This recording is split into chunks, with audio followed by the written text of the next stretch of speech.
നമസ്കാരം. വൈദ്യുതി പ്രതിസന്ധിക്ക് ശാശ്വതമായി പരിഹാരം കണ്ടെത്തുക എന്ന ലക്ഷ്യത്തോടെ കേരള സംസ്ഥാന വൈദ്യുതി ബോർഡിന്റെ സഹകരണത്തോടെ ഊന്നുകൽ സർവീസ് സഹകരണ ബാങ്ക് നടപ്പിലാക്കുന്ന ഓൺ ഗ്രിഡ് സോളാർ പദ്ധതി ഉദ്ഘാടനം നടത്തി. ബാങ്ക് പ്രസിഡന്റ് MS പൗലോസിന്റെ അധ്യക്ഷതയിൽ ചേർന്ന യോഗത്തിൽ വെച്ച് കോതമംഗലം MLA ആന്റണി ജോൺ ഉദ്ഘാടനം നിർവഹിച്ചു.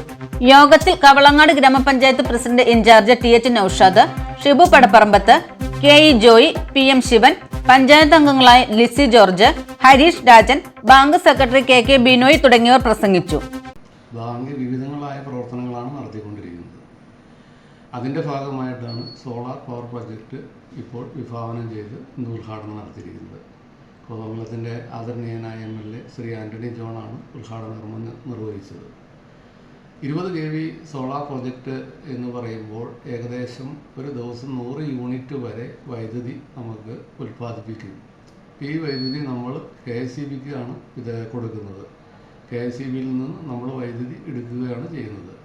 നമുക്ക് ഏകദേശം ഒരു 50 യൂണിറ്റ് മുതൽ 60 യൂണിറ്റ് വരെ വൈദ്യുതിയാണ് ഒരു ദിവസം ആവശ്യം വരികയുള്ളൂ. ബാക്കിയുള്ളത് മിച്ചമായ വൈദ്യുതിയാണ്. അതിന് നമ്മൾക്ക് തുക കിട്ടുന്നതാണ്. സോളാർ പ്രൊജക്റ്റ് എന്ന് പറയുന്നത് അത് ചെലവ് കുറഞ്ഞതും അതുപോലെ പരിസര മലിനീകരണമില്ല, വായു മലിനീകരണം എന്നിവ തീർത്തും ഇല്ലാതെ നടക്കുന്ന ഒരു പവർ പ്രൊജക്റ്റാണ്. അത് പൊതുജനങ്ങൾക്ക് ശരിക്കും പറഞ്ഞാൽ ഒരു എക്കോ ഫ്രണ്ട്ലി പ്രൊജക്റ്റായിട്ട് കണക്കാക്കാൻ പറ്റുള്ളൂ. 4 വർഷം കൊണ്ട് നമുക്ക് മുടക്ക് മുതൽ മുഴുവൻ കിട്ടുന്ന രീതിയിലാണ് ഈ പദ്ധതി വിഭാവനം ചെയ്ത് നടപ്പാക്കുന്നത്. ഇനിയും കൂടുതലായ പ്രവർത്തനങ്ങൾ, ഇതുപോലെയുള്ള പ്രവർത്തനങ്ങൾ ബാങ്ക് ചെയ്യുന്നതിന് ഉദ്ദേശിക്കുന്നുണ്ട്. ഇത് മാത്രമാണ്.